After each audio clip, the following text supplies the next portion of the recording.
بسم الله الرحمن الرحيم. ألف لام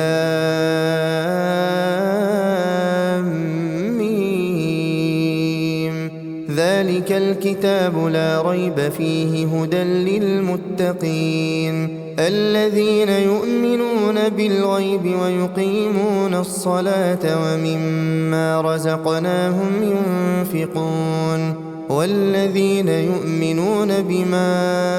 أنزل إليك وما أنزل من قبلك وبالآخرة هم يوقنون أولئك على هدى من ربهم وأولئك هم المفلحون. إن الذين كفروا سواء عليهم أأنذرتهم أم لم تنذرهم لا يؤمنون. ختم الله على قلوبهم وعلى سمعهم وعلى أبصارهم غشاوة ولهم عذاب عظيم. ومن الناس من يقول آمنا بالله وباليوم الآخر وما هم بمؤمنين يخادعون الله والذين آمنوا وما يخدعون إلا أنفسهم وما يشعرون. في قلوبهم مرض فزادهم الله مرضا ولهم عذاب أليم بما كانوا يكذبون. وإذا قيل لهم لا تفسدوا في الأرض قالوا إنما نحن مصلحون ألا إنهم هم المفسدون ولكن لا يشعرون. وإذا قيل لهم آمنوا كما آمن الناس قالوا أنؤمن كما آمن السفهاء ألا إنهم هم السفهاء ولكن لا يعلمون. وإذا لقوا الذين آمنوا قالوا آمنا وإذا خلوا إلى شياطينهم قالوا إنا معكم إنما نحن مستهزئون. الله يستهزئ بهم ويمدهم في طغيانهم يعمهون. أولئك الذين اشتروا الضلالة بالهدى فما ربحت تجارتهم وما كانوا مهتدين. مثلهم كمثل الذي استوقد نارا فلما أضاءت ما حوله ذهب الله بنورهم وتركهم في ظلمات لا يبصرون. صم بكم عمي فهم لا يرجعون. أو كصيب من السماء فيه ظلمات ورعد وبرق يجعلون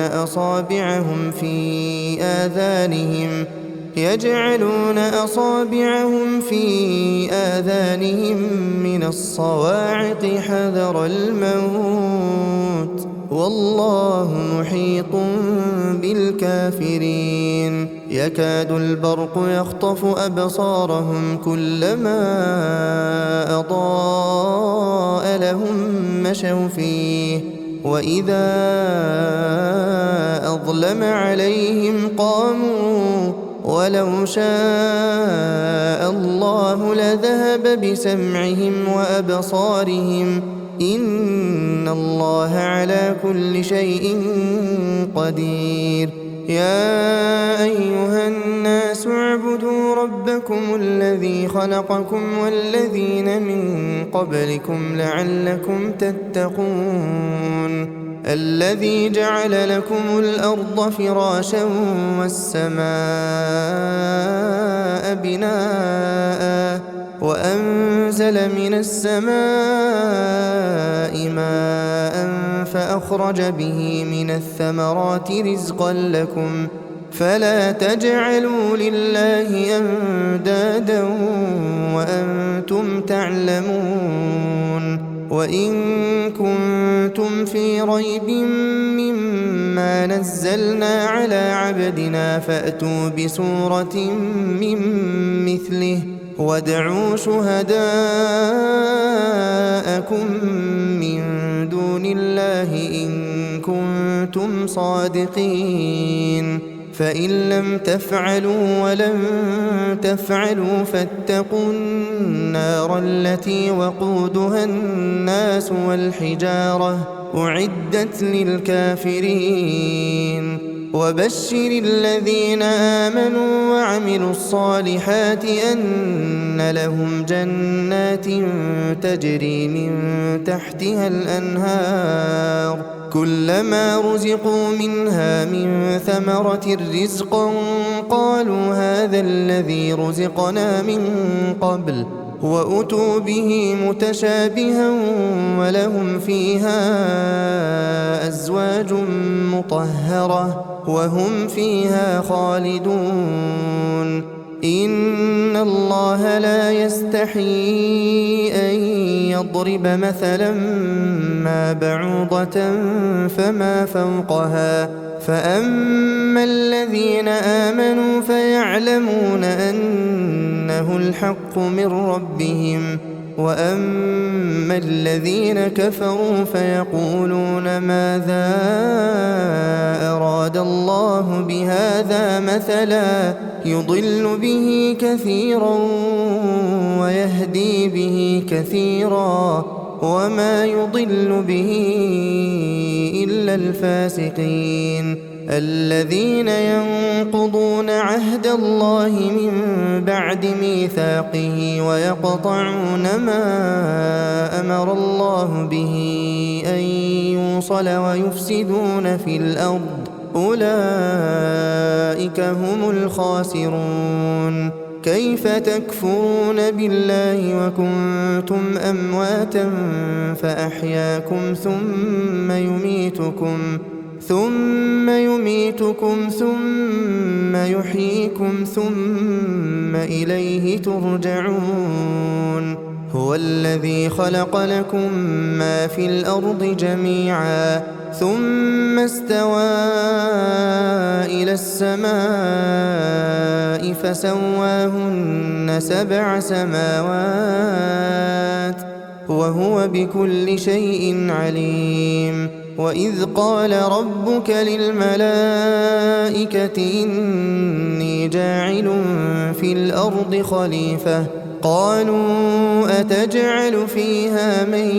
يفسد فيها ويسفك الدماء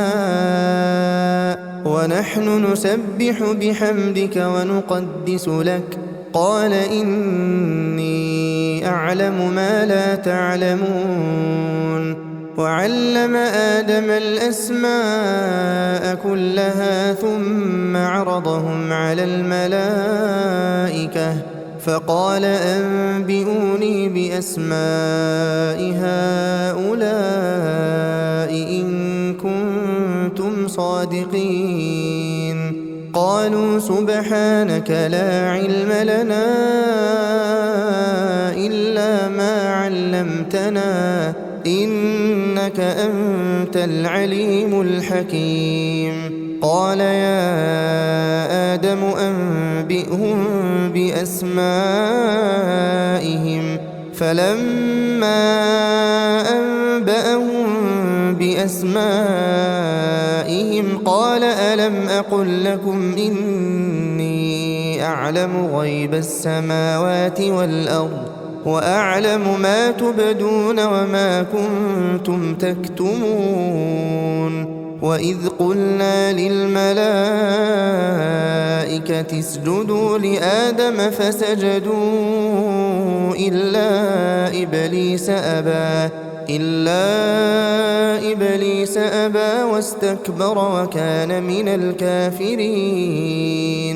وقلنا يا آدم اسكن أنت وزوجك الجنة وكلا منها رغدا حيث شئتما ولا تقربا هذه الشجرة فتكونا من الظالمين فأزلهما الشيطان عنها فأخرجهما مما كانا فيه وقلنا اهبطوا بعضكم لبعض عدو ولكم في الأرض مستقر ومتاع إلى حين فتلقى آدم من ربه كلمات فتاب عليه إنه هو التواب الرحيم قلنا اهبطوا منها جميعا فإما يأتينكم مني هدى فمن تبع هداي فلا خوف عليهم ولا هم يحزنون والذين كفروا وكذبوا بآياتنا أولئك أصحاب النار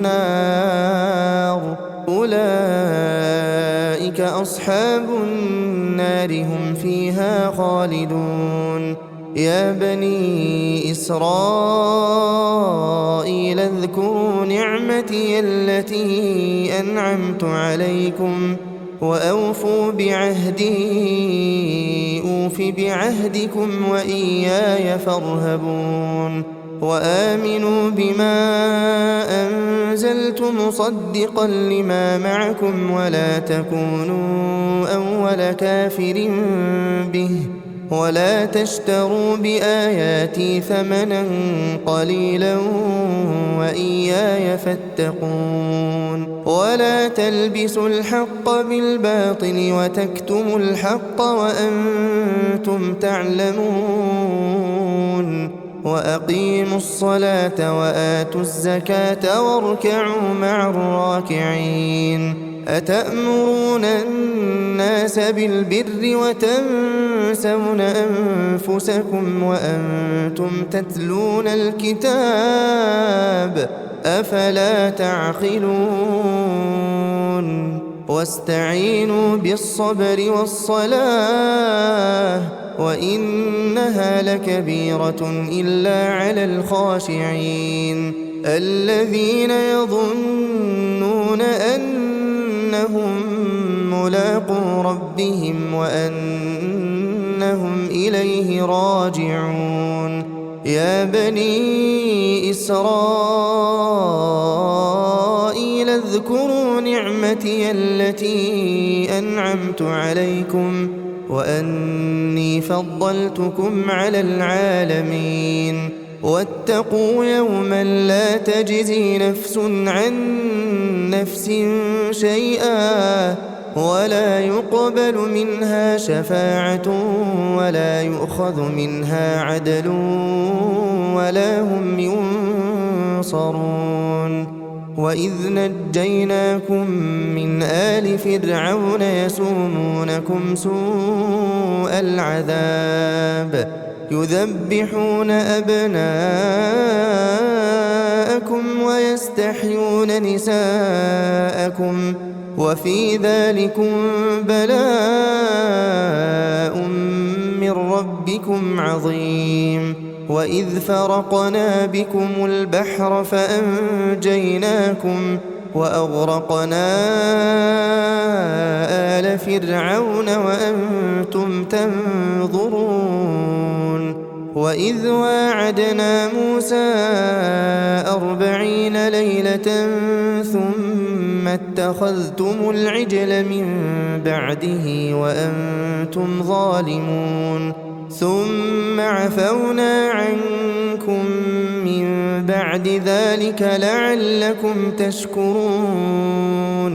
وإذ آتينا موسى الكتاب والفرقان لعلكم تهتدون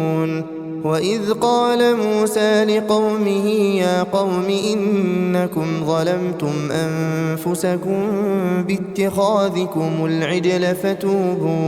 فتوبوا إلى بارئكم فاقتلوا أنفسكم ذلكم خير لكم عند بارئكم فتاب عليكم إنه هو التواب الرحيم وإذ قلتم يا موسى لن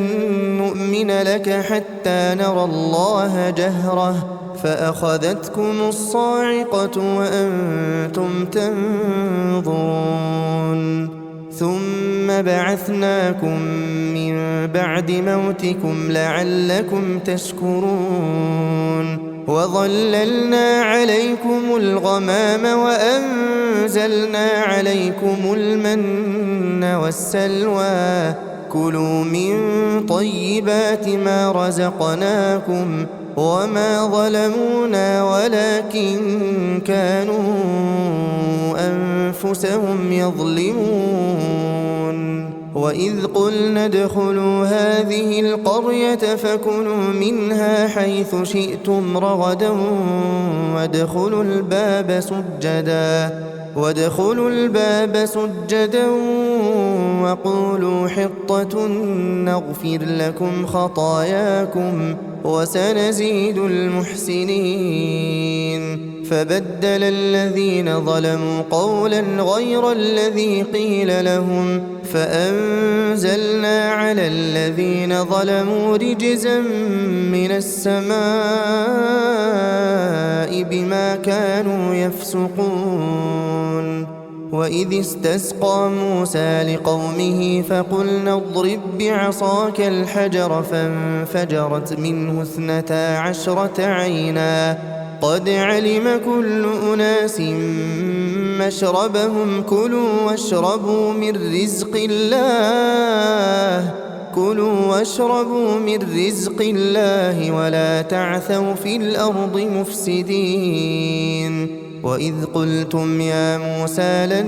نصبر على طعام واحد فادع لنا ربك يخرج لنا مما تنبت الأرض من بقلها وقثائها وفومها وعدسها وبصلها قال أتستبدلون الذي هو أدنى بالذي هو خير اهبطوا مصرا فإن لكم ما سألتم وضربت عليهم الذلة والمسكنة وباءوا بغضب من الله ذلك بأنهم كانوا يكفرون بآيات الله ويقتلون النبيين بغير الحق ذلك بما عصوا وكانوا يعتدون إن الذين آمنوا والذين هادوا والنصارى والصابئين من آمن بالله واليوم الآخر وعمل صالحا فلهم أجرهم عند ربهم ولا خوف عليهم ولا هم يحزنون وإذ أخذنا ميثاقكم ورفعنا فوقكم الطور خذوا ما آتيناكم بقوة واذكروا ما فيه لعلكم تتقون ثم توليتم من بعد ذلك فلولا فضل الله عليكم ورحمته لكنتم من الخاسرين ولقد علمتم الذين اعتدوا منكم في السبت فقلنا لهم كونوا قردة خاسئين فجعلناها نكالا لما بين يديها وما خلفها وموعظة للمتقين وإذ قال موسى لقومه إن الله يأمركم أن تذبحوا بقرة قالوا أتتخذنا هزوا قال أعوذ بالله أن أكون من الجاهلين قالوا ادع لنا ربك يبين لنا ما هي قال إنه يقول إنها بقرة لا فارض ولا بكر عوان بين ذلك فافعلوا ما تؤمرون قالوا ادع لنا ربك يبين لنا ما لونها قال إنه يقول إنها بقرة صفراء فاقع لونها تسر الناظرين قالوا ادع لنا ربك يبين لنا ما هي إن البقرة شابه علينا وإنا إن شاء الله لمهتدون قال إنه يقول إنها بقرة لا ذلول تثير الأرض ولا تسقي الحرث مسلمة لا شية فيها قالوا الآن جئت بالحق فذبحوها وما كادوا يفعلون وإذ قتلتم نفسا فادارأتم فيها والله مخرج ما كنتم تكتمون فقلنا اضربوه ببعضها كذلك يحيي الله الموتى ويريكم آياته لعلكم تعقلون ثم قست قلوبكم من بعد ذلك فهي كالحجارة أو أشد قسوة وإن من الحجارة لما يتفجر منه الأنهار وإن منها لما يشقق فيخرج منه الماء وإن منها لما يهبط من خشية الله وما الله بغافل عما تعملون أفتطمعون أن يؤمنوا لكم وقد كان فريق منهم يسمعون كلام الله ثم يحرفونه من بعد ما عقلوه وهم يعلمون وإذا لقوا الذين آمنوا قالوا آمنا وإذا خلا بعضهم إلى بعض قالوا أتحدثونهم بما فتح الله عليكم ليحاجوكم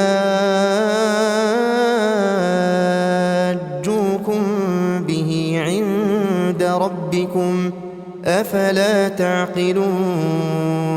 أولا يعلمون أن الله يعلم ما يسرون وما يعلنون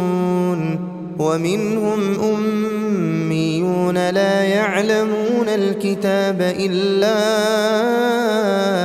أماني وإن هم إلا يظنون فويل للذين يكتبون الكتاب بأيديهم ثم يقولون هذا من عند الله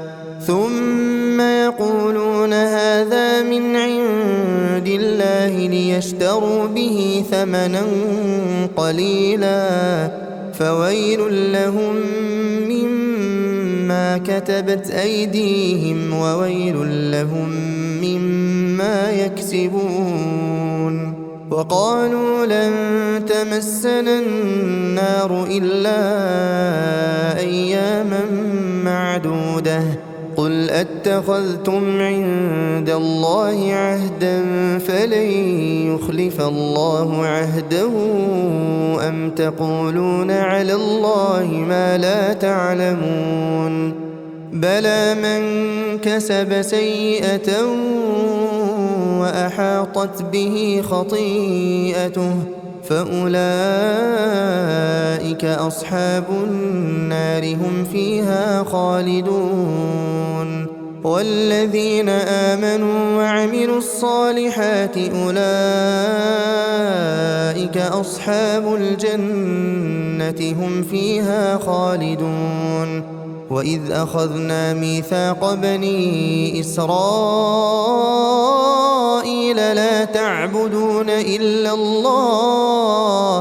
لا تعبدون إلا الله وبالوالدين إحسانا وذي القربى واليتامى والمساكين وقولوا للناس حسنا وأقيموا الصلاة وآتوا الزكاة ثم توليتم إلا قليلا منكم وأنتم معرضون وإذ أخذنا ميثاقكم لا تسفكون دماءكم ولا تخرجون أنفسكم من دياركم ثم أقررتم وأنتم تشهدون ثم أنتم هؤلاء تقتلون أنفسكم وتخرجون فريقا منكم من ديارهم تظاهرون عليهم بالإثم والعدوان وإن يأتوكم أسارى تفادوهم وهو محرم عليكم إخراجهم أفتؤمنون ببعض الكتاب وتكفرون ببعض فما جزاء من يفعل ذلك منكم إلا خزي في الحياة الدنيا ويوم القيامة يردون إلى أشد العذاب وما الله بغافل عما تعملون أولئك الذين اشتروا الحياة الدنيا بالآخرة فلا يخفف عنهم العذاب ولا هم ينصرون ولقد آتينا موسى الكتاب وقفينا من بعده بالرسل وآتينا عيسى ابن مريم البينات وأيدناه بروح القدس أفكلما جاءكم رسول بما لا تهوى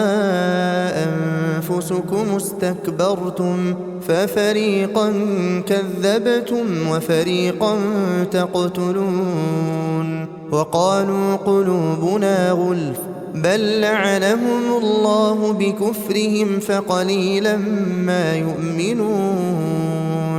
ولما جاءهم كتاب من عند الله مصدق لما معهم وكانوا من قبل يستفتحون على الذين كفروا فلما جاءهم ما عرفوا كفروا به فلعنة الله على الكافرين بئس ما اشتروا به أنفسهم أن يكفروا بما أنزل الله بغيا أن ينزل الله من فضله على من يشاء من عباده فباءوا بغضب على غضب وللكافرين عذاب مهين وإذا قيل لهم آمنوا بما أنزل الله قالوا نؤمن بما أنزل علينا ويكفرون بما وراءه وهو الحق مصدقا لما معهم قل فلم تقتلون أنبياء الله من قبل إن كنتم مؤمنين ولقد جاءكم موسى بالبينات ثم اتخذتم العجل من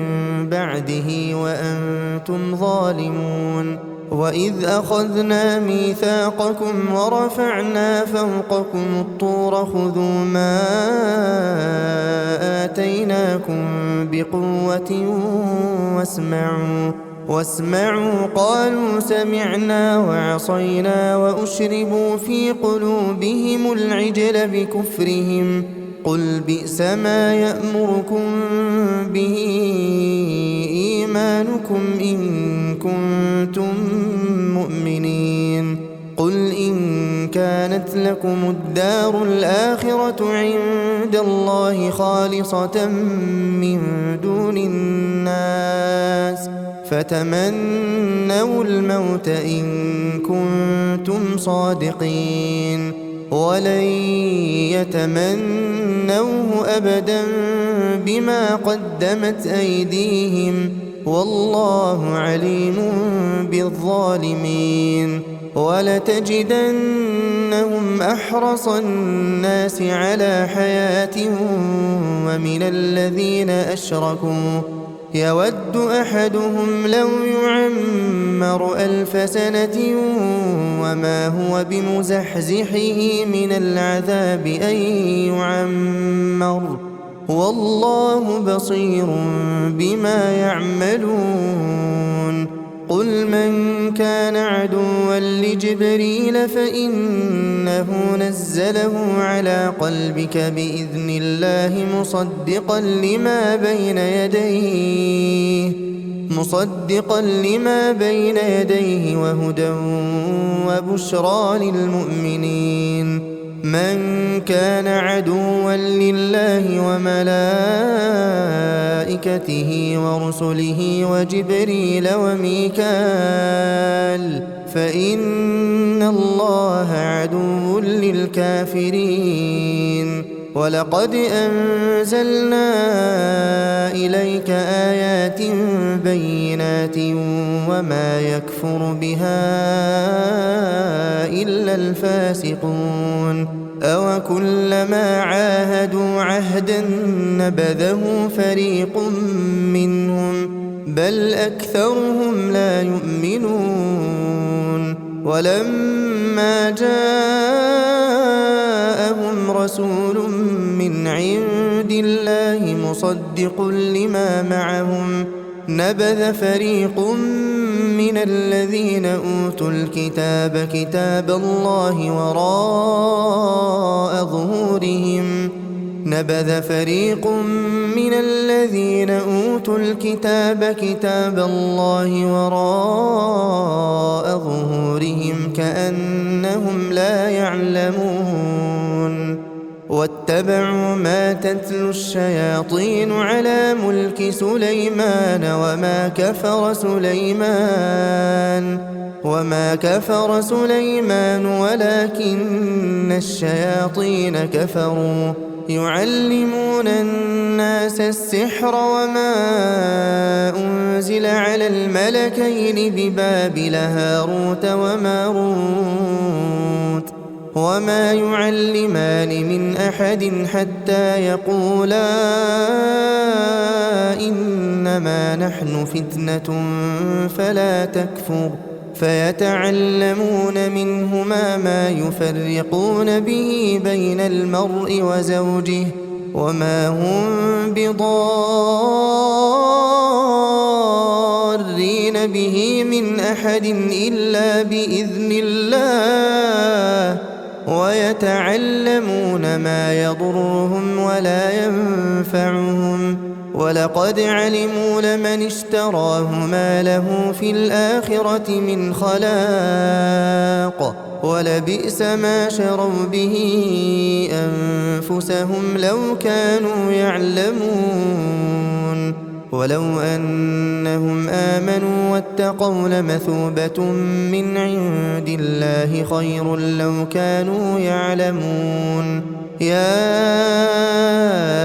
أيها الذين آمنوا لا تقولوا راعنا وقولوا انظرنا واسمعوا وللكافرين عذاب أليم ما يود الذين كفروا من أهل الكتاب ولا المشركين أن ينزل عليكم من خير من ربكم والله يختص برحمته من يشاء والله ذو الفضل العظيم ما ننسخ من آية أو ننسها نأت بخير منها أو مثلها ألم تعلم أن الله على كل شيء قدير ألم تعلم أن الله له ملك السماوات والأرض وما لكم من دون الله من ولي ولا نصير أم تريدون أن تسألوا رسولكم كما سئل موسى من قبل ومن يتبدل الكفر بالإيمان فقد ضل سواء السبيل ود كثير من أهل الكتاب لو يردونكم من بعد إيمانكم كفارا حسدا من عند أنفسهم من بعد ما تبين لهم الحق فاعفوا واصفحوا حتى يأتي الله بأمره إن الله على كل شيء قدير وأقيموا الصلاة وآتوا الزكاة وما تقدموا لأنفسكم من خير تجدوه عند الله إن الله بما تعملون بصير وقالوا لن يدخل الجنة إلا من كان هودا أو نصارى تلك أمانيهم قل هاتوا برهانكم إن كنتم صادقين بلى من أسلم وجهه لله وهو محسن فله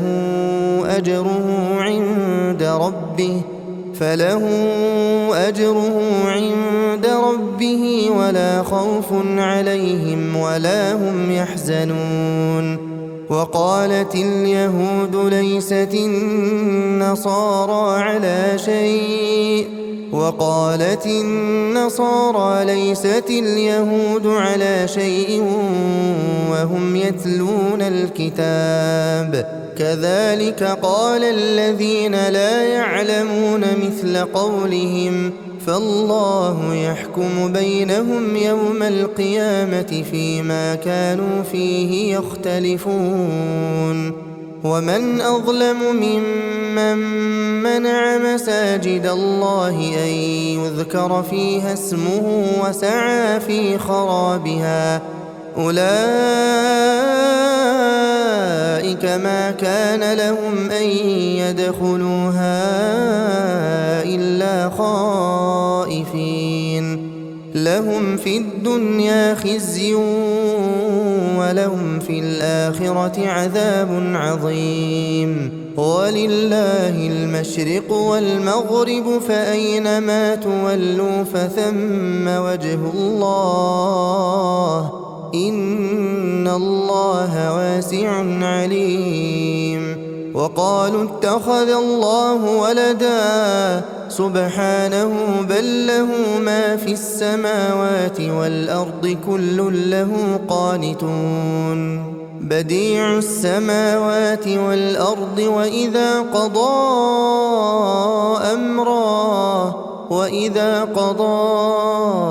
أمرا فإنما يقول له كن فيكون وقال الذين لا يعلمون لولا يكلمنا الله أو تأتينا آية كذلك قال الذين من قبلهم مثل قولهم تشابهت قلوبهم قد بينا الآيات لقوم يوقنون إنا أرسلناك بالحق بشيرا ونذيرا ولا تسأل عن أصحاب الجحيم ولن ترضى عنك اليهود ولا النصارى حتى تتبع ملتهم قل إن هدى الله هو الهدى ولئن اتبعت أهواءهم بعد الذي جاءك من العلم ما لك من الله من ولي ولا نصير الذين آتيناهم الكتاب يتلونه حق تلاوته أولئك يؤمنون به ومن يكفر به فأولئك هم الخاسرون يا بني إسرائيل اذكروا نعمتي التي أنعمت عليكم وأني فضلتكم على العالمين واتقوا يوما لا تجزي نفس عن نفس شيئا ولا يقبل منها عدل ولا تنفعها شفاعة ولا هم ينصرون وإذ ابتلى إبراهيم ربه بكلمات فأتمهن قال إني جاعلك للناس إماما قال ومن ذريتي قال لا ينال عهد الظالمين وإذ جعلنا البيت مثابة للناس وأمنا واتخذوا من مقام إبراهيم مصلى وعهدنا إلى إبراهيم وإسماعيل أن طهرا بيتي للطائفين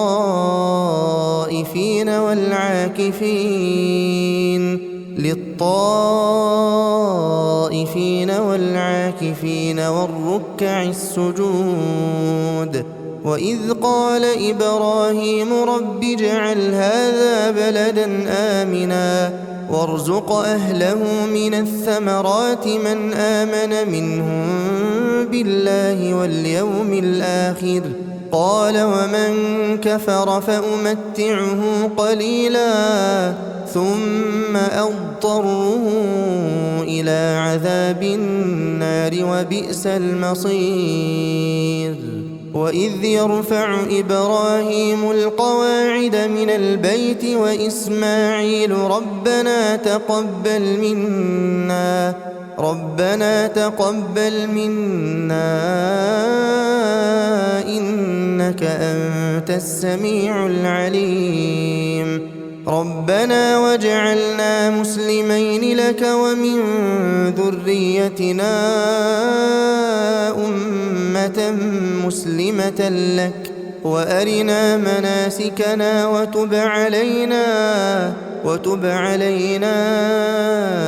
إنك أنت التواب الرحيم ربنا وابعث فيهم رسولا منهم يتلو عليهم آياتك ويعلمهم الكتاب والحكمة ويزكيهم إنك أنت العزيز الحكيم ومن يرغب عن ملة إبراهيم إلا من سفه نفسه ولقد اصطفيناه في الدنيا وإنه في الآخرة لمن الصالحين إذ قال له ربه أسلم قال أسلمت لرب العالمين ووصى بها إبراهيم بنيه ويعقوب يا بني إن الله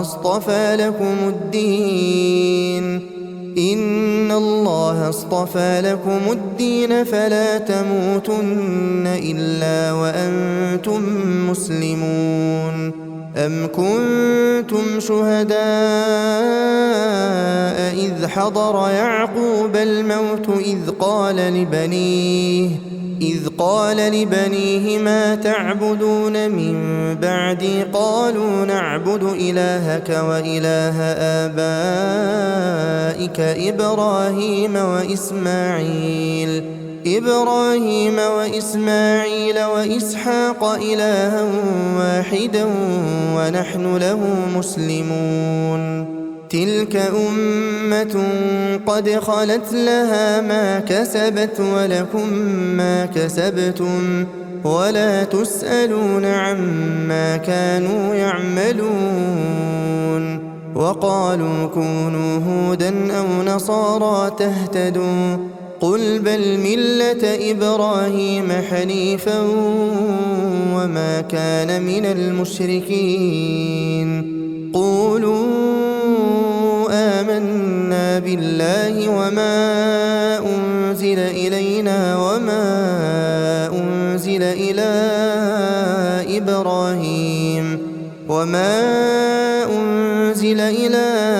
إبراهيم وإسماعيل وإسحاق ويعقوب والأسباط وما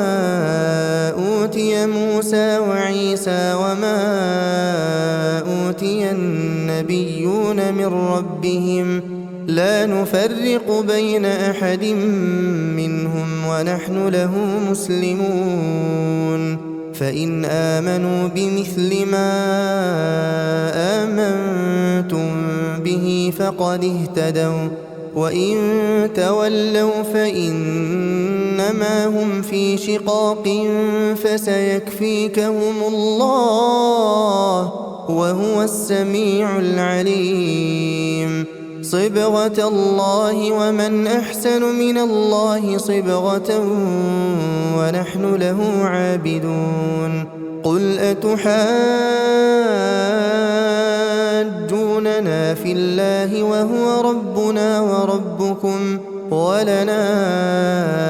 أعمالنا ولكم أعمالكم ونحن له مخلصون أم تقولون إن إبراهيم وإسماعيل وإسحاق ويعقوب والأسباط كانوا هودا أو نصارى قل أأنتم أعلم أم الله ومن أظلم ممن كتم شهادة عنده من الله وما الله بغافل عما تعملون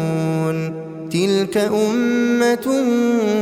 قد خلت لها ما كسبت ولكم ما كسبتم ولا تسألون عما كانوا يعملون سيقول السفهاء من الناس ما ولاهم عن قبلتهم التي كانوا عليها قل لله المشرق والمغرب يهدي من يشاء إلى صراط مستقيم وكذلك جعلناكم أمة وسطا لتكونوا شهداء على الناس ويكون الرسول عليكم شهيدا وما جعلنا القبلة التي كنت عليها إلا لنعلم من يتبع الرسول ممن ينقلب على عقبيه وإن كانت لكبيرة إلا على الذين هدى الله وما كان الله ليضيع إيمانكم إن الله بالناس لرؤوف رحيم قد نرى تقلب وجهك في السماء فلنولينك قبلة ترضاها فول وجهك شطر المسجد الحرام وحيث ما كنتم فولوا وجوهكم شطره وإن الذين أوتوا الكتاب ليعلمون أنه الحق من ربهم وما الله بغافل عما يعملون ولئن أتيت الذين أوتوا الكتاب بكل آية ما تبعوا قبلتك وما أنت بتابع قبلتهم وما بعضهم بتابع قبلة بعض ولئن اتبعت أهواءهم من بعد ما جاءك من العلم إنك إذا لمن الظالمين الذين آتيناهم الكتاب يعرفونه كما يعرفون أبناءهم وإن فريقا منهم ليكتمون الحق وهم يعلمون الحق من ربك فلا تكونن من الممترين ولكل وجهة هو موليها فاستبقوا الخيرات أينما تكونوا يأتي بكم الله جميعا إن الله على كل شيء قدير ومن حيث خرجت فول وجهك شطر المسجد الحرام وإنه للحق من ربك وما الله بغافل عما تعملون ومن حيث خرجت فول وجهك شطر المسجد الحرام وحيث ما كنتم فولوا وجوهكم شطره لئلا يكون للناس عليكم حجة إلا الذين ظلموا منهم فلا تخشوهم واخشوني ولأتم نعمتي عليكم ولعلكم تهتدون كما أرسلنا فيكم رسولا منكم يتلو عليكم آياتنا ويزكيكم ويعلمكم الكتاب والحكمة ويعلمكم ما لم تكونوا تعلمون فاذكروني أذكركم واشكروا لي ولا تكفرون يا أيها الذين آمنوا استعينوا بالصبر والصلاة إن الله مع الصابرين ولا تقولوا لمن يقتل في سبيل الله أموات بل أحياء ولكن لا تشعرون ولنبلونكم بشيء من الخوف والجوع ونقص من الأموال والأنفس والثمرات وبشر الصابرين الذين إذا أصابتهم مصيبة قالوا إنا لله وإنا إليه راجعون أولئك عليهم صلوات من ربهم ورحمة وأولئك هم المهتدون إن الصفا والمروة من شعائر الله فمن حج البيت أو اعتمر فلا جناح عليه أن يطوف بهما ومن تطوع خيرا فإن الله شاكر عليم إن الذين يكتمون ما أنزلنا من البينات والهدى من بعد ما بيناه للناس في الكتاب أولئك يلعنهم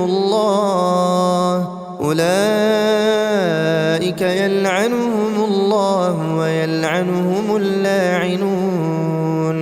إلا إلا الذين تابوا وأصلحوا وبينوا فأولئك أتوب عليهم وأنا التواب الرحيم. إن الذين كفروا وماتوا وهم كفار أولئك عليهم لعنة الله والملائكة والناس أجمعين خالدين فيها لا يخفف عنهم العذاب ولا هم ينظرون. وإلهكم إله واحد لا إله إلا هو الرحمن الرحيم. إن في خلق السماوات والأرض واختلاف الليل والنهار والفلك التي تجري في البحر بما ينفع الناس وما أنزل الله من السماء من ماء فأحيا به الأرض بعد موتها وبث فيها من كل دابة وتصريف الرياح والسحاب المسخر بين السماء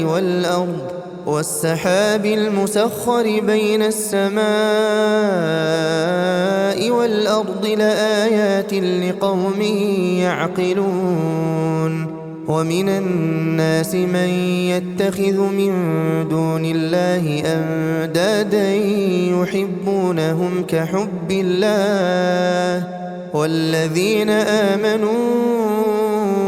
أشد حبا لله. ولو يرى الذين ظلموا إذ يرون العذاب أن القوة لله جميعا وأن الله شديد العذاب. إذ تبرأ الذين اتبعوا من الذين اتبعوا ورأوا العذاب وتقطعت بهم الأسباب. وقال الذين اتبعوا لو أن لنا كرة فنتبرأ منهم كما تبرأوا منا كذلك يريهم الله أعمالهم حسرات عليهم وما هم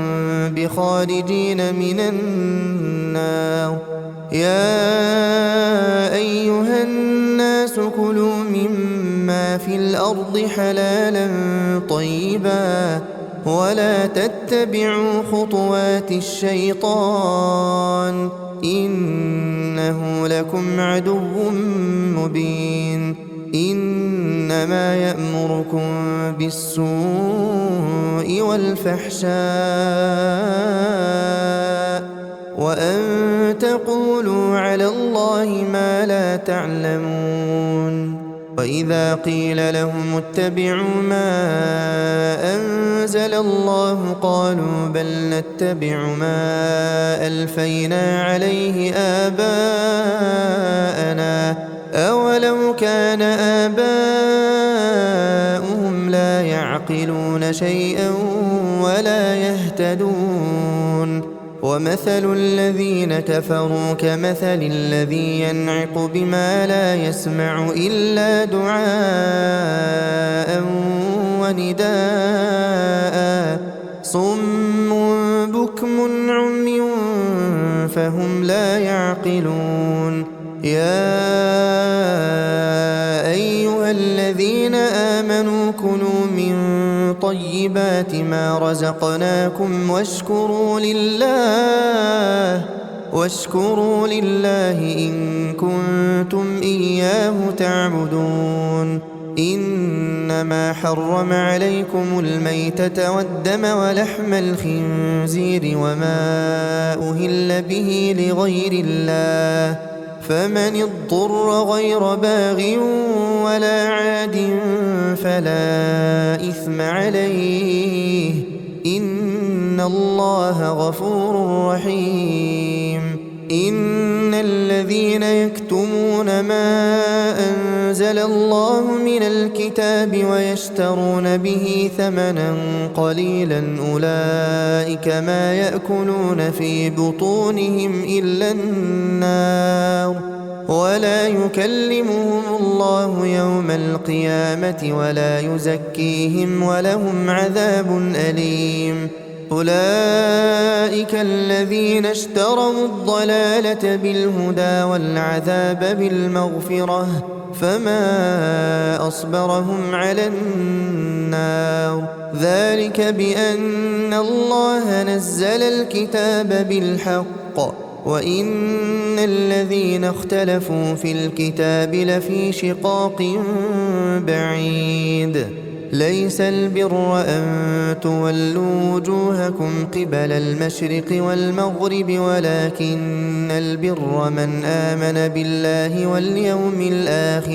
ولكن البر من آمن بالله واليوم الآخر والملائكة والكتاب والنبيين وآتى المال على حبه ذوي القربى واليتامى والمساكين وابن السبيل والسائلين وفي الرقاب وأقام الصلاة وآتى الزكاة والموفون بعهدهم إذا عاهدوا والصابرين في البأساء والضراء وحين البأس أولئك الذين صدقوا وأولئك هم المتقون يا أيها الذين آمنوا كتب عليكم القصاص في القتلى الحر بالحر والعبد بالعبد والأنثى بالأنثى فمن عفي له من أخيه شيء فاتباع بالمعروف وأداء إليه بإحسان ذلك تخفيف من ربكم ورحمة فمن اعتدى بعد ذلك فله عذاب أليم ولكم في القصاص حياة يا أولي الألباب لعلكم تتقون كتب عليكم إذا حضر أحدكم الموت إن ترك خيرا الوصية للوالدين والأقربين بالمعروف حقا على المتقين فمن بدله بعدما سمعه فإنما إثمه على الذين يبدلونه إن الله سميع عليم فمن خاف من موص جنفا أو إثما فأصلح بينهم فلا إثم عليه إن الله غفور رحيم يا أيها الذين آمنوا كتب عليكم الصيام كما كتب على الذين من قبلكم لعلكم تتقون أياما معدودات فمن كان منكم مريضا أو على سفر فعدة من أيام أخر وعلى الذين يطيقونه فدية طعام مسكين فمن تطوع خيرا فهو خير له وأن تصوموا خير لكم إن كنتم تعلمون شهر رمضان الذي أنزل فيه القرآن هدى للناس وبينات من الهدى والفرقان فمن شهد منكم الشهر فليصمه ومن كان مريضا أو على سفر فعدة من أيام أخر يريد الله بكم اليسر ولا يريد بكم العسر ولتكملوا العدة ولتكبروا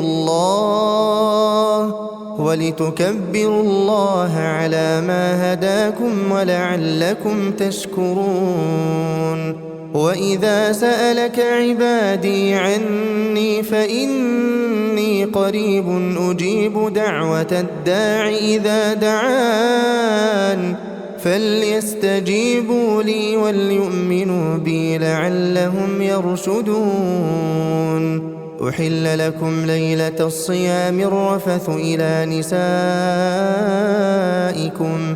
هن لباس لكم وأنتم لباس لهن علم الله أنكم كنتم تختانون أنفسكم فتاب عليكم وعفى عنكم فالآن باشروهن وابتغوا ما كتب الله لكم وكلوا واشربوا حتى يتبين لكم الخيط الأبيض من الخيط الأسود من الفجر ثم أتموا الصيام إلى الليل ولا تباشروهن وأنتم عاكفون في المساجد تلك حدود الله فلا تقربوها كذلك يبين الله آياته للناس لعلهم يتقون. ولا تأكلوا أموالكم بينكم بالباطل وتدلوا بها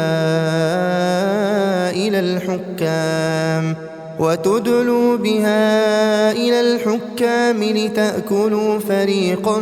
من أموال الناس بالإثم وأنتم تعلمون. يسألونك عن الأهلة قل هي مواقيت للناس والحج وليس البر بأن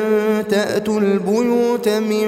ظهورها ولكن البر من اتقى وأتوا البيوت من أبوابها واتقوا الله لعلكم تفلحون. وقاتلوا في سبيل الله الذين يقاتلونكم ولا تعتدوا إن الله لا يحب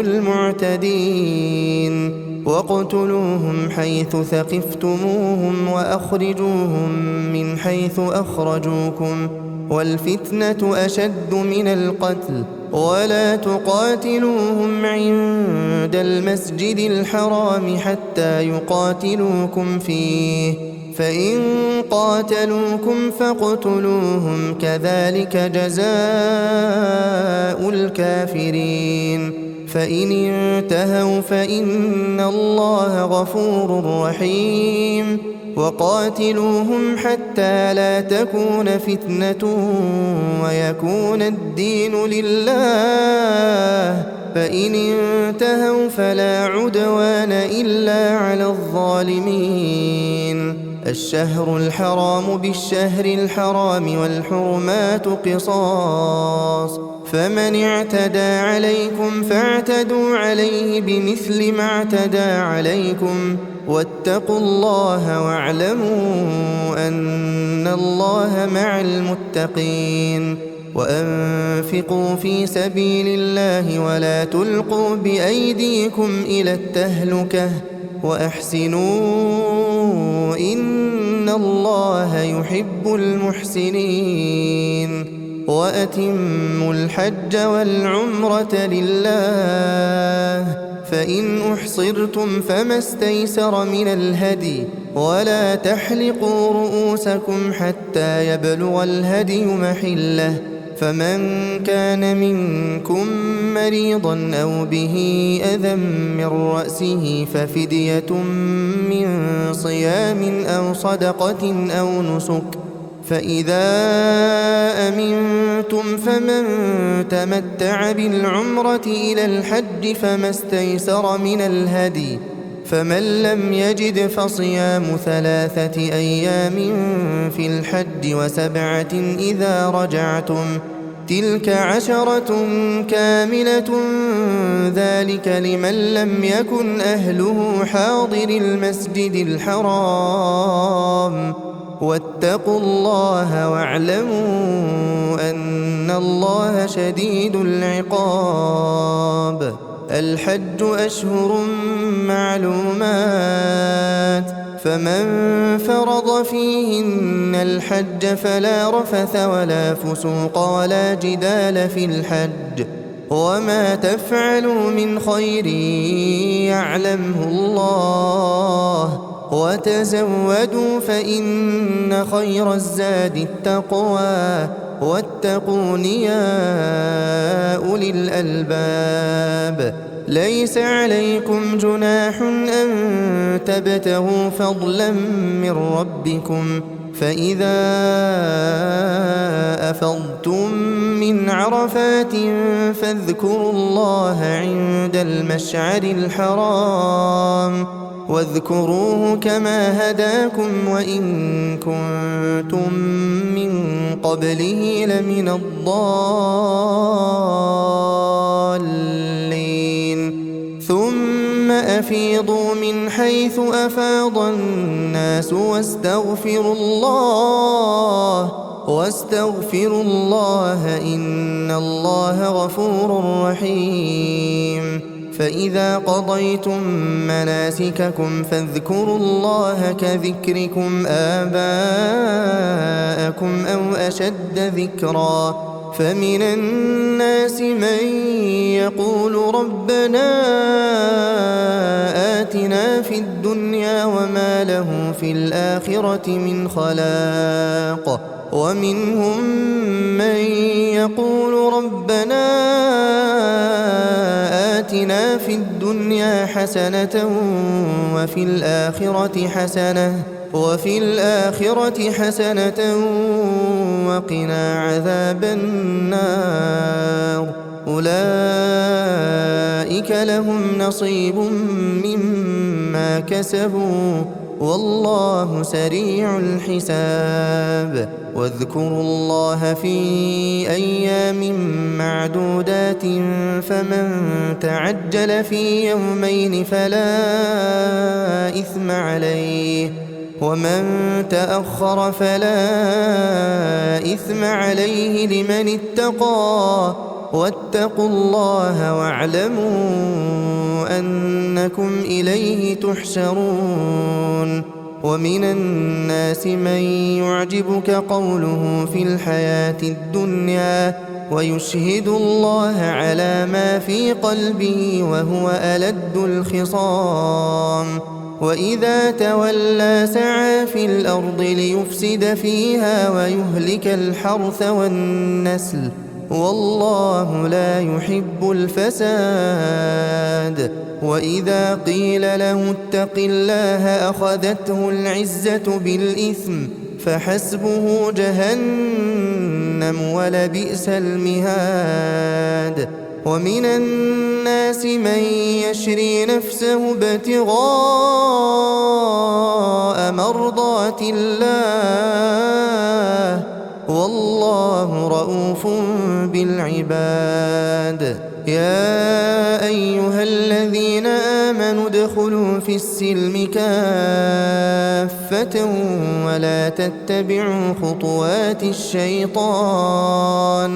ولا تتبعوا خطوات الشيطان إنه لكم عدو مبين فإن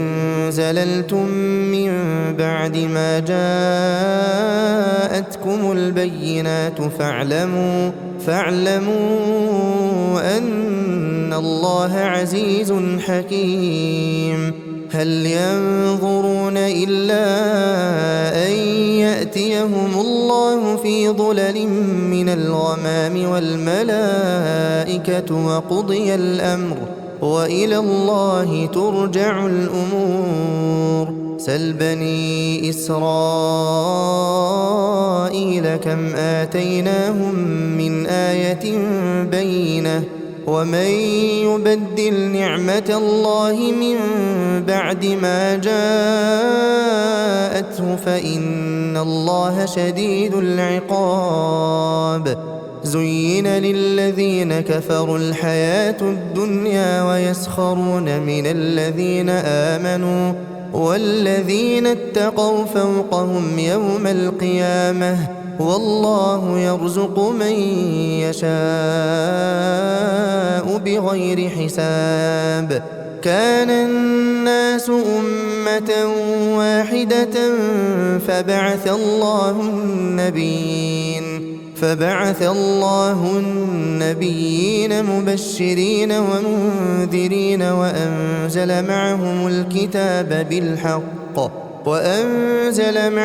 الكتاب بالحق ليحكم بين الناس فيما اختلفوا فيه، وما اختلف فيه إلا الذين أوتوه من بعد ما جاءتهم البينات بغيا بينهم، فهدى الله الذين آمنوا لما اختلفوا فيه من الحق بإذنه، والله يهدي من يشاء إلى صراط مستقيم. أم حسبتم أن تدخلوا الجنة ولما يأتكم مثل الذين خلوا من قبلكم مستهم البأساء والضراء وزلزلوا حتى يقول الرسول والذين آمنوا معه متى نصر الله، ألا إن نصر الله قريب. يسألونك ماذا ينفقون قل ما أنفقتم من خير فللوالدين والأقربين واليتامى والمساكين وابن السبيل، وما تفعلوا من خير فإن الله به عليم. كتب عليكم القتال وهو كره لكم، وعسى أن تكرهوا شيئا وهو خير لكم، وعسى أن تحبوا شيئا وهو شر لكم، والله يعلم وأنتم لا تعلمون. يسألونك عن الشهر الحرام قتال فيه قل قتال فيه كبير، وصد عن سبيل الله وكفر به والمسجد الحرام وإخراج أهله منه أكبر عند الله، والفتنة أكبر من القتل، ولا يزالون يقاتلونكم حتى يردوكم عن دينكم إن استطاعوا، ومن يرتدد منكم عن دينه فيمت وهو كافر فأولئك حبطت أعمالهم في الدنيا والآخرة، وأولئك أصحاب النار هم فيها خالدون. إن الذين آمنوا والذين هاجروا وجاهدوا في سبيل الله أولئك يرجون رحمة الله، والله غفور رحيم. يسألونك عن الخمر والميسر قل فيهما إثم كبير ومنافع للناس، وإثمهما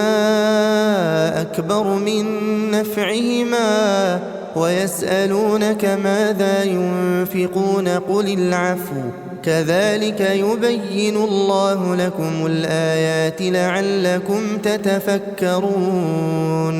في الدنيا والآخرة. ويسألونك عن اليتامى قل إصلاح لهم خير، وإن تخالطوهم فإخوانكم، والله يعلم المفسد من المصلح، ولو شاء الله لأعنتكم، إن الله عزيز حكيم. ولا تنكحوا المشركات حتى يؤمن، ولأمة مؤمنة خير من مشركة ولو أعجبتكم، ولا تنكحوا المشركين حتى يؤمنوا، ولعبد مؤمن خير من مشرك ولو أعجبكم أولئك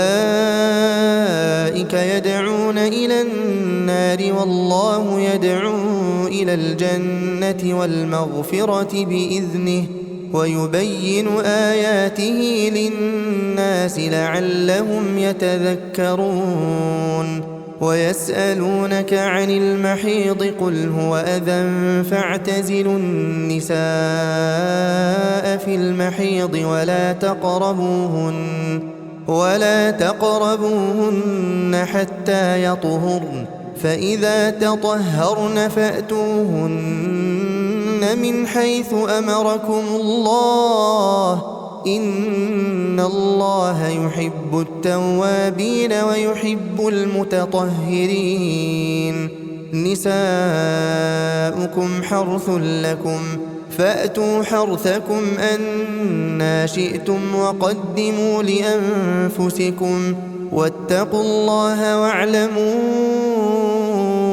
أنكم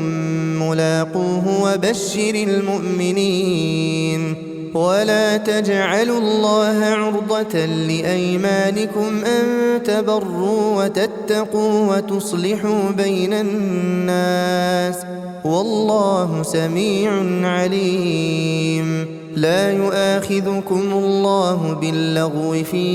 أيمانكم ولكن يؤاخذكم بما كسبت قلوبكم والله غفور حليم للذين يؤلون من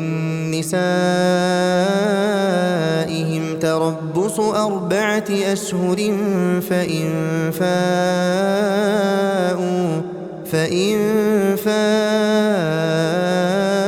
فإن الله غفور رحيم وإن عزموا الطلاق فإن الله سميع عليم والمطلقات يتربصن بأنفسهن 3 قروء ولا يحل لهن أن يكتمن ما خلق الله في أرحامهن إن كن يؤمن بالله واليوم الآخر وبعولتهن أحق بردهن في ذلك إن أرادوا إصلاحا ولهن مثل الذي عليهن بالمعروف وللرجال عليهن درجة والله عزيز حكيم الطلاق 2 مرتان فإمساك بمعروف أو تسريح بإحسان ولا يحل لكم أن تأخذوا مما آتيتموهن شيئا إلا أن يخافا ألا يقيما حدود الله فإن خفتم ألا يقيما حدود الله فلا جناح عليهما فيما افتدت به تلك حدود الله فلا تعتدوها ومن يتعد حدود الله فأولئك هم الظالمون فإن طلقها فلا تحل له من بعد حتى تنكح زوجا غيره فإن طلقها فلا جناح عليهما أن يتراجعا إن ظنا أن يقيما حدود الله وتلك حدود الله يبينها لقوم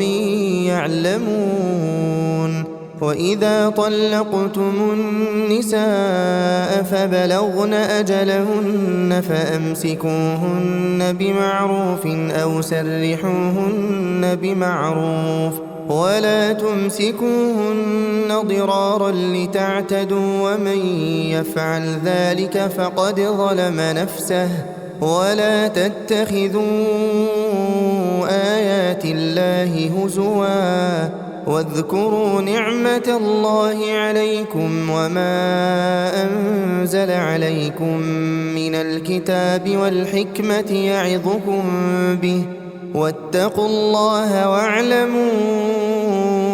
أن الله بكل شيء عليم. وإذا طلقتم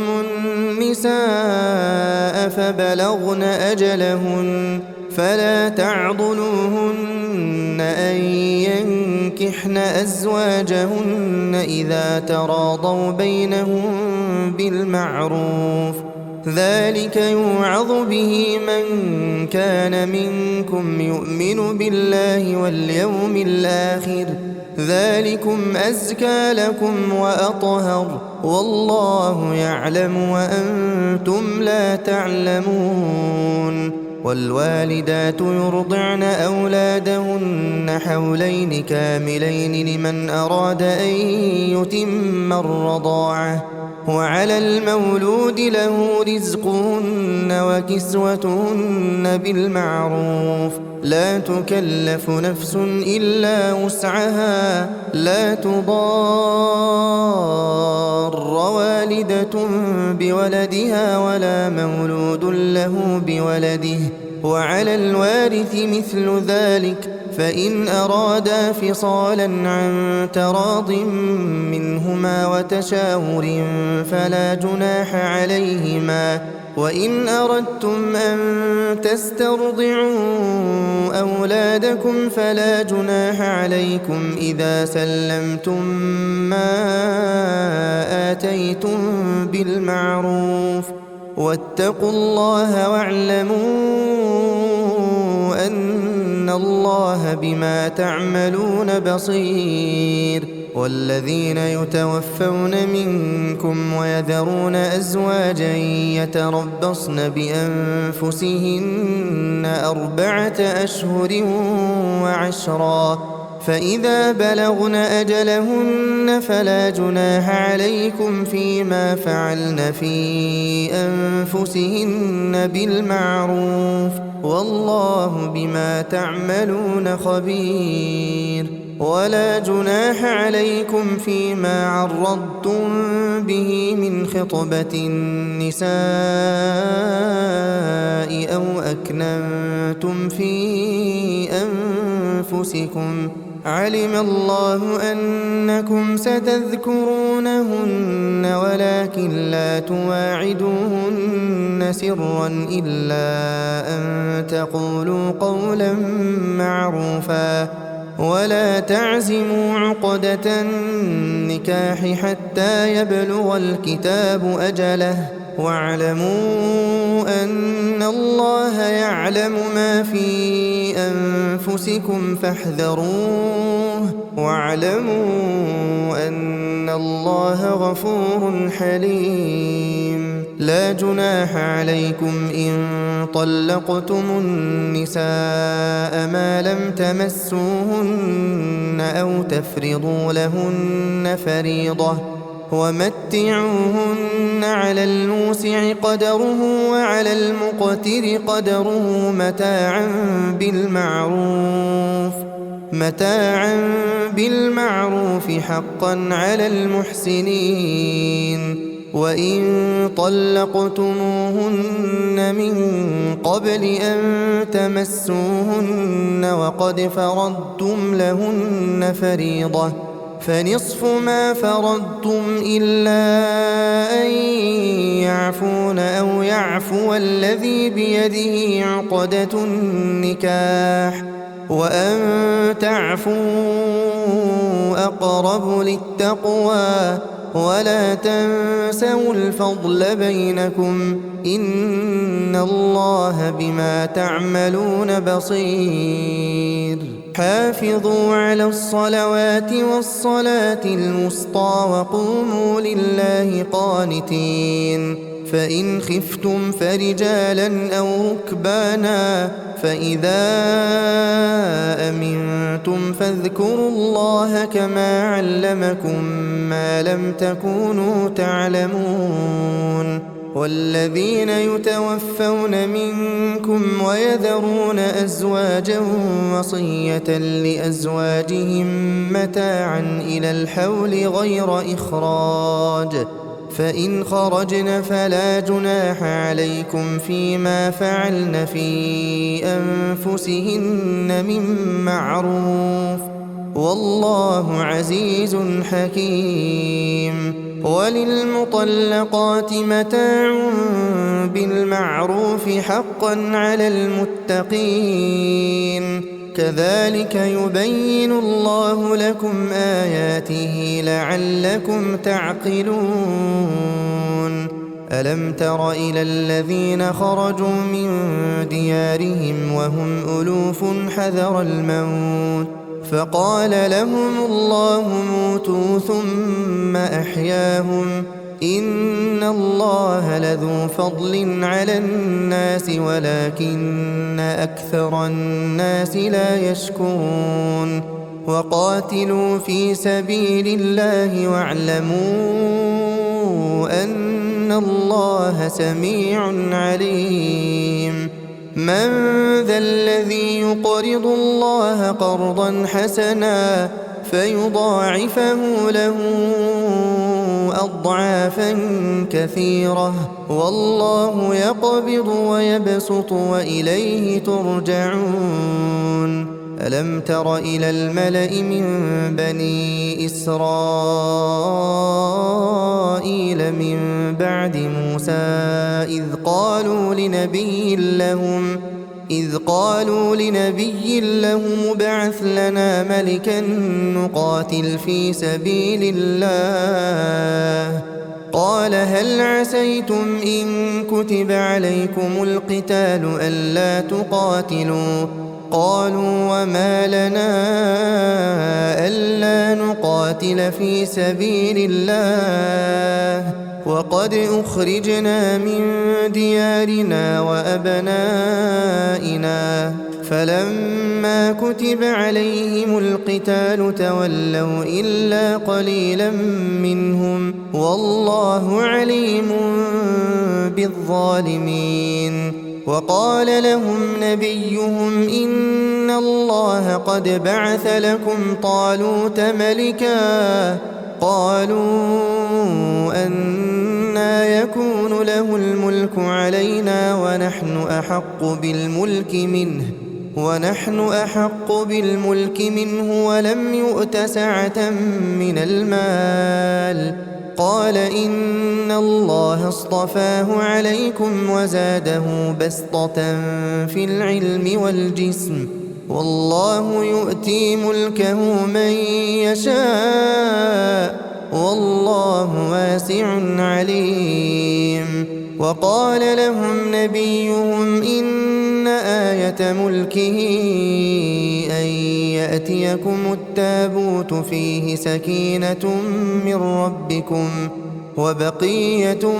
مما ترك آل موسى وآل هارون تحمله الملائكة، إن في ذلك لآية لكم إن كنتم مؤمنين. فلما فصل طالوت بالجنود قال إن الله مبتليكم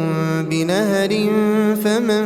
شرب منه فليس مني ومن لم يطعمه فإنه مني إلا من اغترف غرفة بيده، فشربوا منه إلا قليلا منهم، فلما جاوزه هو والذين آمنوا معه قالوا لا طاقة لنا اليوم بجالوت وجنوده، قال الذين يظنون أنهم ملاقو الله كم من فئة قليلة غلبت فئة كثيرة بإذن الله والله مع الصابرين. ولما برزوا لجالوت وجنوده قالوا ربنا أفرغ علينا صبرا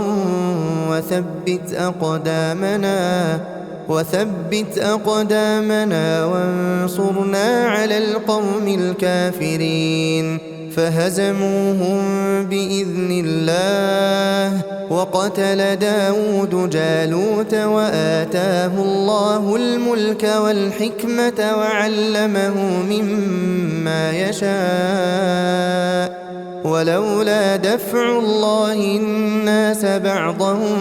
ببعض لفسدت الأرض ولكن الله ذو فضل على العالمين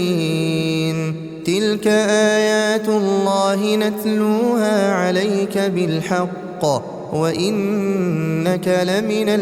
المرسلين تلك الرسل فضلنا بعضهم على بعض منهم من كلم الله ورفع بعضهم درجات وآتينا عيسى ابن مريم البينات وأيدناه بروح القدس ولو شاء الله ما اقتتل الذين من بعدهم من بعد ما جاءتهم البينات ولكن اختلفوا فمنهم من آمن ومنهم من كفر ولو شاء الله ما اقتتلوا ولكن الله يفعل ما يريد يا أيها الذين آمنوا أنفقوا مما رزقناكم من قبل أن يأتي يوم لا بيع فيه ولا خلة ولا شفاعة والكافرون هم الظالمون الله لا إله إلا هو الحي القيوم لا تأخذه سنة ولا نوم له ما في السماوات وما في الأرض من ذا الذي يشفع عنده إلا بإذنه يعلم ما بين أيديهم وما خلفهم ولا يحيطون بشيء من علمه إلا بما شاء وسع كرسيه السماوات والأرض ولا يؤوده حفظهما وهو العلي العظيم لا إكراه في الدين قد تبين الرشد من الغي فمن يكفر بالطاغوت ويؤمن بالله فقد استمسك بالعروة الوثقى لا انفصام لها والله سميع عليم الله ولي الذين آمنوا يخرجهم من الظلمات إلى النور والذين كفروا أولياؤهم الطاغوت يخرجونهم من النور إلى الظلمات أولئك أصحاب النار هم فيها خالدون ألم تر إلى الذي حاج إبراهيم في ربه أن آتاه الله الملك إذ قال إبراهيم ربي الذي يحيي ويميت قال أنا أحيي وأميت قال إبراهيم فإن الله يأتي بالشمس من المشرق فأت بها من المغرب فبهت الذي كفر والله لا يهدي القوم الظالمين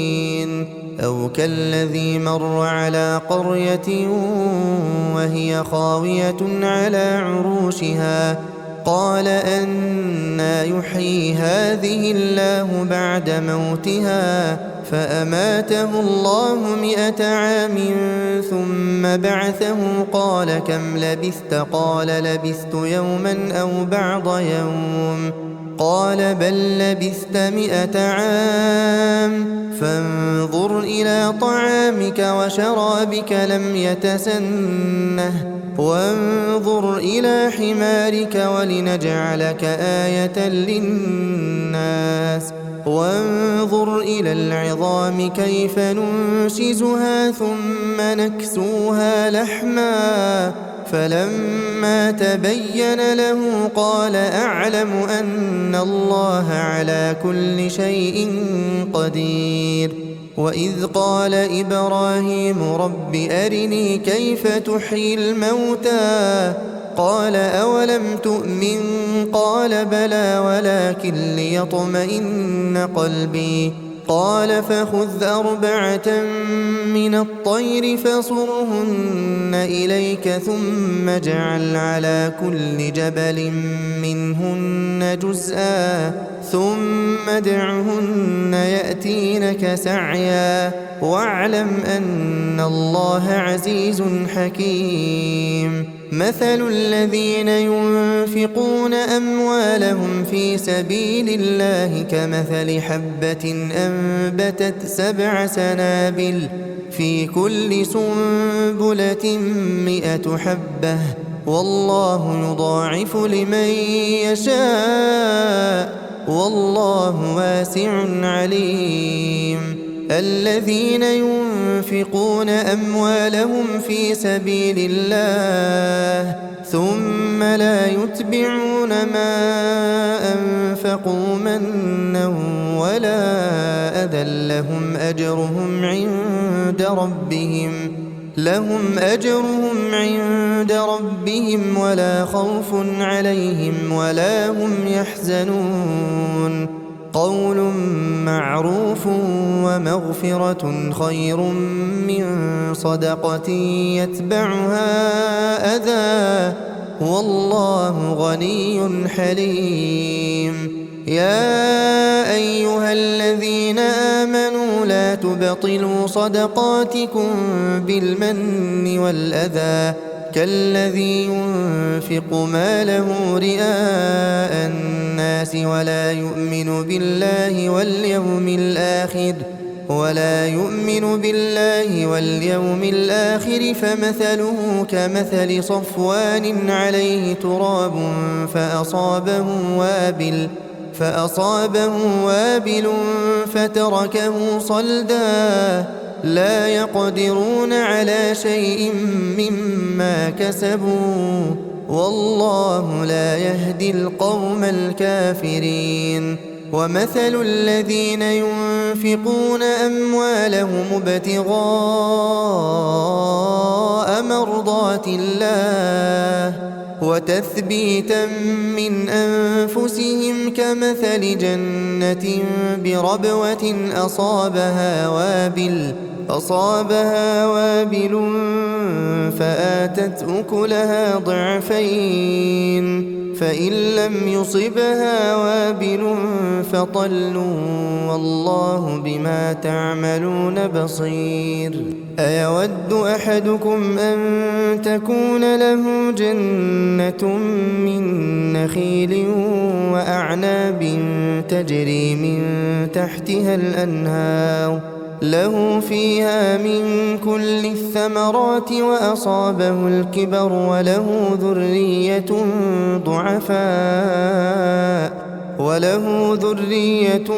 ضعفاء فأصابها إعصار فيه نار فاحترقت كذلك يبين الله لكم الآيات لعلكم تتفكرون. يا أيها الذين آمنوا أنفقوا من طيبات ما كسبتم ومما أخرجنا لكم من الأرض ولا تيمموا الخبيث منه تنفقون ولستم بآخذيه إلا أن تغمضوا فيه واعلموا أن الله غني حميد. الشيطان يعدكم الفقر ويأمركم بالفحشاء والله يعدكم مغفرة منه وفضلا والله واسع عليم. يؤتي الحكمة من يشاء ومن يؤت الحكمة فقد أوتي خيرا كثيرا وما يذكر إلا أولو الألباب. وما أنفقتم من نفقة أو نذرتم من نذر فإن الله يعلمه وما للظالمين من أنصار. إن تبدوا الصدقات فنعما هي وإن تخفوها وتؤتوها الفقراء فهو خير لكم ويكفر عنكم من سيئاتكم والله بما تعملون خبير. ليس عليك هداهم ولكن الله يهدي من يشاء وما تنفقوا من خير فلأنفسكم وما تنفقون إلا ابتغاء وجه الله وما تنفقوا من خير يوفى إليكم وأنتم لا تظلمون. للفقراء الذين أحصروا في سبيل الله لا يستطيعون ضربا في الأرض يحسبهم الجاهل أغنياء من التعفف تعرفهم بسيماهم لا يسألون الناس إلحافا وما تنفقوا من خير فإن الله به عليم. الذين ينفقون أموالهم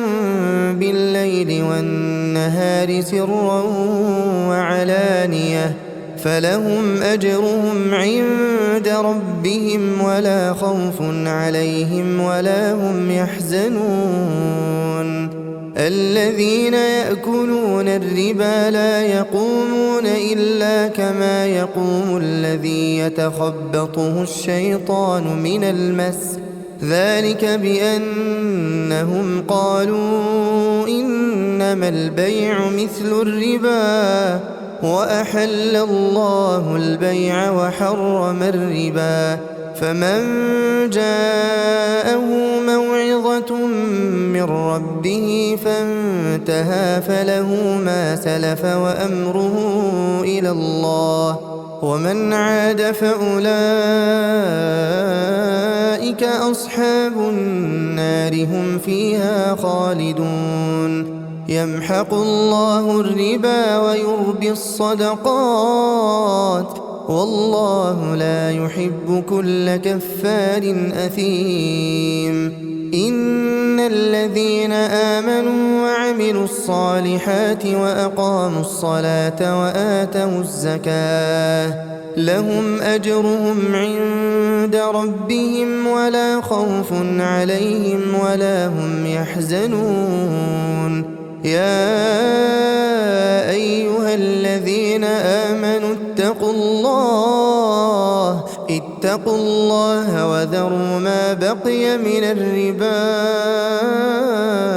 إن كنتم مؤمنين فإن لم تفعلوا فأذنوا بحرب من الله ورسوله وإن تبتم فلكم رؤوس أموالكم لا تظلمون ولا تظلمون. وإن كان ذو عسرة فنظرة إلى ميسرة، وأن تصدقوا خير لكم إن كنتم تعلمون. واتقوا يوما ترجعون فيه إلى الله ثم توفى كل نفس ما كسبت وهم لا يظلمون. يا أيها الذين آمنوا إذا تداينتم بدين إلى أجل مسمى فاكتبوه، وليكتب بينكم كاتب بالعدل، ولا يأب كاتب أن يكتب كما علمه الله، فليكتب وليملل الذي عليه الحق وليتق الله ربه ولا يبخس منه شيئا، فإن كان الذي عليه الحق سفيها أو ضعيفا أو لا يستطيع أن يمل هو فليملل وليه بالعدل، واستشهدوا شهيدين من رجالكم فإن لم يكونا رجلين فرجل وامرأتان ممن ترضون من الشهداء أن تضل إحداهما فتذكر إحداهما الأخرى، ولا يأبى الشهداء إذا ما دعوا، ولا تسأموا أن تكتبوه صغيرا أو كبيرا إلى أجله، ذلكم أقسط عند الله وأقوم للشهادة وأدنى ألا ترتابوا، إلا أن تكون تجارة حاضرة تديرونها بينكم فليس عليكم جناح ألا تكتبوها، وأشهدوا إذا تبايعتم، ولا يضار كاتب ولا شهيد، وإن تفعلوا فإنه فسوق بكم، واتقوا الله ويعلمكم الله والله بكل شيء عليم. وإن كنتم على سفر ولم تجدوا كاتبا فرهان مقبوضة، فإن أمن بعضكم بعضا فليؤدي الذي اؤتمن أمانته وليتق الله ربه ولا تكتموا الشهادة، ومن يكتمها فإنه آثم قلبه والله بما تعملون عليم. لله ما في السماوات وما في الأرض، وإن تبدوا ما في أنفسكم أو تخفوه يحاسبكم به الله فيغفر لمن يشاء ويعذب من يشاء، والله على كل شيء قدير. آمن الرسول بما أنزل إليه من ربه والمؤمنون كل آمن بالله وملائكته وكتبه ورسله لا نفرق بين أحد من رسله، وقالوا سمعنا وأطعنا غفرانك ربنا وإليك المصير. لا يكلف الله نفسا إلا وسعها، لها ما كسبت وعليها ما اكتسبت، ربنا لا تؤاخذنا إن نسينا أو أخطأنا، ربنا ولا تحمل علينا إصرا كما حملته على الذين من قبلنا ربنا ولا تحملنا ما لا طاقة لنا به واعف عنا واغفر لنا وارحمنا